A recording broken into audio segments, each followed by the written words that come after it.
बिहार में लालू यादव एक ऐसे राजनेता रहे हैं जो कभी केंद्र की सियासत में दिशा और दशा तय करने में अहम भूमिका उनकी होती। सिर्फ केंद्र ही नहीं, उन्होंने पहले अपने जड़ को पकड़ा था, मतलब कि बिहार के नब्ज को पकड़ा था।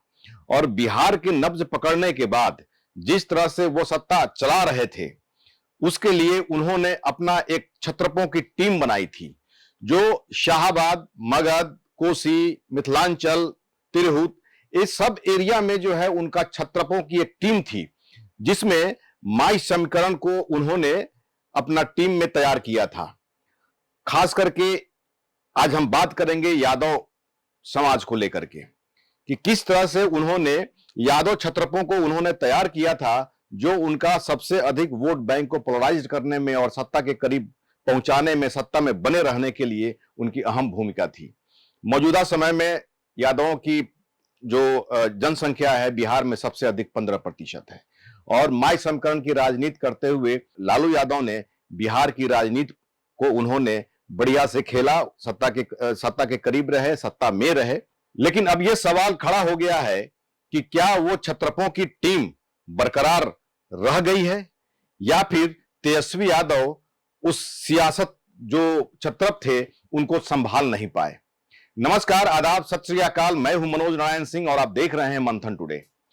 बिहार विधानसभा चुनाव में आरजेडी ने 15% आबादी वाले यादवों को 143 में से 51 यानी करीब 35% टिकट बांटे थे, लेकिन यादवों का यह किला ढह गया। आरजेडी से सिर्फ 7 यादव प्रत्याशी जीते। पिछले चुनाव की बात करें तो 55 यादव विधायक विधानसभा में पहुंचे थे, लेकिन 2025 में इनकी संख्या आधी रहकर 28 हो गई है। वर्ष 2015 में भी 61 यादव जीते थे। आरजेडी का मजबूत यादव वोट बैंक भी ढह गया। आरजेडी से 2025 में जीतने वाले जो यादव विधायक हैं, उसमें राघोपुर से खुद तेजस्वी यादव, पारू से शंकर यादव, मरहौरा से जितेंद्र राय, परसा से डॉक्टर करिश्मा राय, नवादा से कौशल यादव, मधेपुर से चंद्रशेखर यादव और चकाई से सावित्री यादव। जहां आरजेडी के यादव विधायकों को करारी हार मिली, वहीं एनडीए से 15 यादव प्रत्याशी जीते। बीजेपी और जेडीयू समेत एनडीए से 23 यादव चुनाव मैदान में थे। बीजेपी के 8 यादव में 5 जीते, जेडीयू के 10 यादव में 8 जीते, एलजेपी के 5 में से 2 यादव प्रत्याशी जीते। वैसे तो संसदीय चुनाव के समय ही पूर्णिया के चुनाव परिणाम ने तो आरजेडी के वोट बैंक के दावे को पूरी तरह पोल खोल कर रख दिया था। पूर्णिया में आरजेडी नेता तेजस्वी यादव ने पप्पू यादव को वोट नहीं देने की अपील तक अपने समर्थकों से कर दी थी, लेकिन पप्पू यादव सफल हो गए। उन्होंने जेडीयू के संतोष कुमार कुशवाहा को हराया। आरजेडी प्रत्याशी बीमा भारती को तीसरे नंबर पर संतोष करना पड़ा। आरजेडी ने रणनीति के तहत क्षेत्रीय जातीय समीकरण को ध्यान में रखते हुए प्रत्याशियों को चुनावी मैदान में उतारा था। तेजस्वी यादव ने चुनाव से पहले ही ए टू जेड की चर्चा शुरू कर इस बात के संकेत दिए थे कि आरजेडी सिर्फ एमवाई यानी यादव मुस्लिम वोट बैंक पर नहीं, बल्कि सभी जातियों को साधने की कोशिश में है।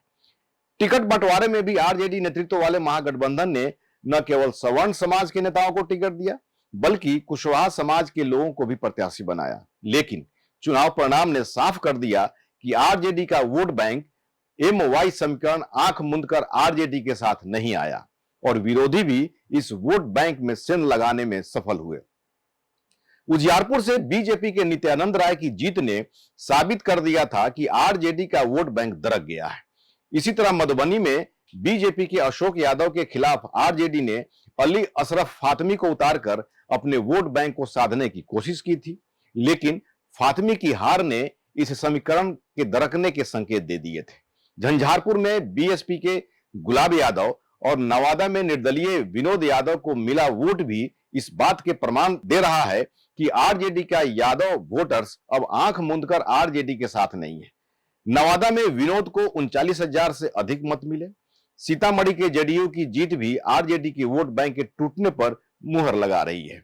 जेडीयू ने यहां से ब्राह्मण समाज के आने वाले देवेश चंद्र ठाकुर को प्रत्याशी बनाया, तो आरजेडी ने यादव समाज से आने वाले अर्जुन राय को चुनावी मैदान में उतार दिया, लेकिन आरजेडी को यहां भी सफलता नहीं मिल सकी। वैशाली से आरजेडी के मुन्ना शुक्ला को भी हार का सामना करना पड़ा।